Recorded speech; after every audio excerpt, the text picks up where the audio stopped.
welcome back to my YouTube channel. Today's recipe is another one of my favorites. I did a poll recently on Instagram asking if you wanted to see a dessert, like a sweet recipe, or just a no fuss, simple savory recipe. And a majority of you voted for a no fuss savory recipe, so this one's my favorite. It's my grilled chicken. I slap on all sorts of marinades, but this one that I used is slightly spicy. If you want to know different types of marinades that I use, please check the link in the description. I have a full blog post with all my combinations, and I think you'll enjoy all of them.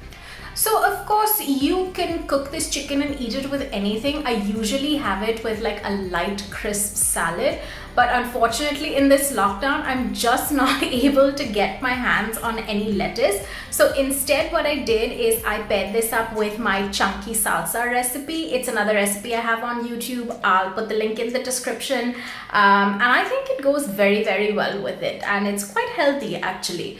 So I hope you enjoy this. If you haven't already, please do subscribe to this channel. I've got a lot more in store and I'm really enjoying all these recipes, especially during lockdown where I have nothing else to do but cook. If you like this video, make sure to give it a big thumbs up. It helps the channel. Subscribe as always, and maybe leave me a comment. I'd love to know how your chicken turned out or which marinade you like. So I hope you like the recipe. Enjoy! For this recipe, I like to use boneless chicken breast. I know it tends to be a little bit dry, but I find it convenient. I've cut them up into pieces. I would advise you to try and cut it into half, like if you have a breast piece, to just slice it down. It makes it easier to cook. To this, I add a generous glug of olive oil before adding the rest of the spices. I add some crushed pepper, some salt, a generous helping of red chili powder. You could use paprika or any spicy powder, cumin powder, some fresh coriander powder. I like to add a bit of both to this. Mixed herbs, usually I just have a bottle with generic mixed herbs, thyme, oregano, stuff like that, some lime juice, and then I like to use mustard. I've used Kashmiri mustard, but whole wheat should be good. This is an extra ingredient. You can skip it. It is a smoky braai spice mix that I bought from South Africa. It gives it a little kick, but if you don't have it, it's absolutely fine. If you could get your hands on it, I highly recommend it. It's so beautiful.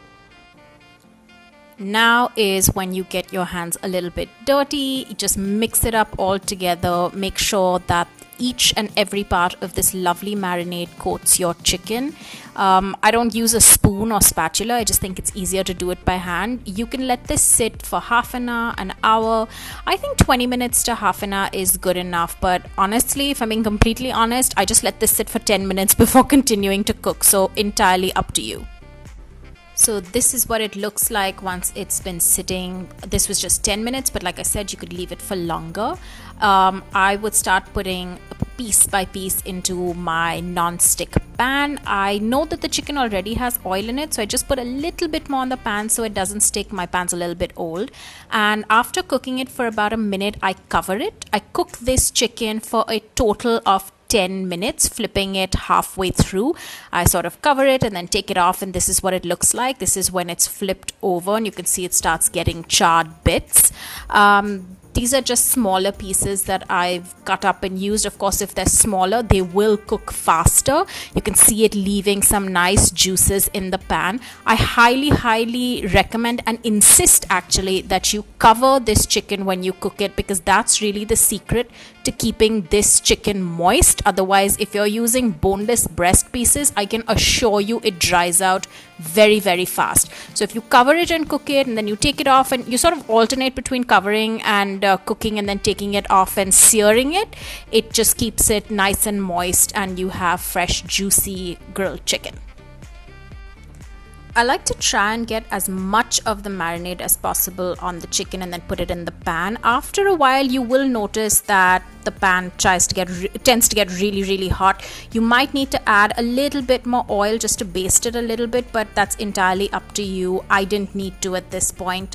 Again, I would say slice these pieces in half, like just so that they're flat pieces. They cook faster, they taste better, it feels like a restaurant almost. But it takes a total of 10 10 minutes. You can do this in the oven. I haven't really tried because, like I said, it dries out completely, and I just think the pan is faster instead of preheating an oven. So I just flip it halfway through, and look at that beautiful color. It's just exactly how I want it. So these are all my pieces of chicken. They're finally done. I like to zap it in the microwave once they're all cooked for about a minute, just in case it hasn't cooked in the pan, which is unlikely, but it also just sort of makes it hot again if it's been sitting out for too long. You can pair this with anything, but like I said, I ran out of salad and fresh lettuce, so I paired this with some nice fried chunky old style chips. Of course, you could roast your potatoes as well, and my special secret chunky salsa. I adore this salsa. It went so well with the chicken. I didn't even need the potatoes. So that's really it. I hope you enjoyed this, and if you do, don't forget to subscribe to the channel. As always, check out the chunky salsa recipe in the description box. Like this video, leave me a comment, and I'm gonna see you very, very soon in the next one.